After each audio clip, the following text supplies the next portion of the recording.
My name is Kalen, and I am doing a research on Joe Biden. I was called Joe growing up. My full name is Joseph Robinette Biden, Jr. I was born on November 20th, 1942 in Scranton, Delaware. I was named after my father, who was married to my mom, Catherine Eugenia Finnegan. I just called her Jean. My parents always called me Joey. Growing up, my family was pretty rich because my family owned a Sheen Armor Company during World War II. In 1994, my sister Valerie was born into my very Catholic family. I was always a great brother and would protect Valerie from anyone who tried to hurt her. When the war ended, my family had very little money left over. My dad tried to start another company with his friend, but he abandoned him with all the money and ran. Next, my two younger brothers were born into my life. Their names were Jimmy and Frank. My parents were still unemployed, so my family had to move to Wilmington, Delaware, so my parents could find jobs. When I was growing up, one of my problems was that I stuttered a lot. Plus, I was also small for my age. One defining quality of me was that I would never back down from a dare when one of my friends gave me one. During my childhood, I attended school at St. Paul's, a Roman Catholic school. I had three friends that I quickly bonded with: Charlie Roth, Tommy Bell, and Larry Orr. When I was young, I wrote a paper for school that I wanted to be President of the United States, but at the same time, so did many other 12-year-olds. One day I asked my mom if I could go to preschool, but she said that I was too young.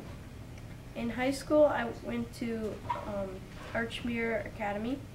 My parents could not afford such an expensive private school, so I had to work on the grounds crew during my time there. I was elected class president every single year that I attended. I graduated from the University of Delaware with a BA degree in history and political science in 1965. I practiced public speaking almost every chance I got because of my stuttering issues that I often got made fun of for. As I made my way through high school, I still had the same dream of being president, so I went to the library to learn more about it. While I was at the library, I read that most presidents were lawyers before they became president. I was first elected into the Senate in 1973 and served for 36 years, all the way to 2009, meaning that I was reelected 6 times. In early 1987, I began getting headaches, making my job a lot harder. The reason that I was not senator from 2009 to 2015 was because Barack Obama asked me to be his vice president. Barack said that he wanted a vice president that would actually help him rather than just be a political figure and get him votes. I was vice president for 8 years from 2009 to 2017. I have pushed myself and worked since I was 12 to become president, and along the way I have also achieved some other great accomplishments. For example, for one of my campaigns, I went around neighborhoods knocking on doors and explaining to people why they should vote for me. I even visited Republican neighborhoods. On Election Day in November 1970, I was elected county council. This was one of my first steps to becoming president. In 1972, I was asked by the Democrats to run for senator against a very popular and well-known Republican, Caleb Boggs. I took the challenge and put every single extra minute I had into my campaign. Boggs did not do very much campaigning, so I ended up winning. No one thought that I could actually pull it off. On January 1st, 1973, I agreed to serve as a senator for at least 6 months in a 6-year term. I became the 6th youngest senator to ever serve, being only 30 years old. I have gone through many scary experiences in my lifetime.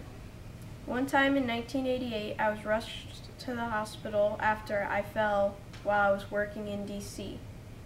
The doctors discovered that I had blood leaking from the inside of my skull. Another big part of my career is that I played an important role during Obama's presidency. Obama asked me to be his vice president in 2008. Obama made it very clear that he wanted me to be part of his decisions. It turned out that Obama and I had a lot in common and liked each other very much. Obama-Biden was elected in 2009, and they were re-elected in 2013. On January 17, 2017, Barack Obama gave me the Presidential Medal of Honor. On April 25, 2019, I announced that I was going to run for president. One time when I was taking a trip, I met a girl named Nelia Hunter. We quickly fell madly in love. On August 20th, 1966, Nelia and I got married in a Catholic church. During my campaign for senator, I would get coffees with people so they would know me better. Another time, I was casually driving in my car, and out of nowhere, I saw a woman get her purse snatched by a thief. I jumped out of my car and chased the thief all the way till he dropped the purse. I then returned the purse to the lady, and she was very thankful. On December 18, 1972, my wife Nelia was Christmas shopping with our kids. They got into a car crash, and Nelia, the new baby, and Naomi, our older daughter, were all killed. My 2 sons were also injured. Bo's leg and some other bones were broken, and Hunter's skull was cracked. This was an extremely hard time for me, and I would barely even come out of my house for days. On June 17, 1977, I got married to another girl named Jill Jacobs at the United Nations Chapel in New York. A big impact that I made as a senator was that I helped Bill Clinton pass the Gun Violence Act in 1994. My principle is, if you make a promise, keep it, for your own honor and your family's. This is what I have been doing my whole life. Back when I was 12 years old, I promised myself that I would become president. I waited 66 years, but I kept the promise that I made to myself so long ago. Growing up, I really looked up to President Kennedy, especially because Kennedy was one of the few Catholic presidents to ever live. This was also very impressive because at the time, few people in the U.S. appreciated Catholics. For a long time, I wanted to play football, but my parents made me quit because my grades were too low.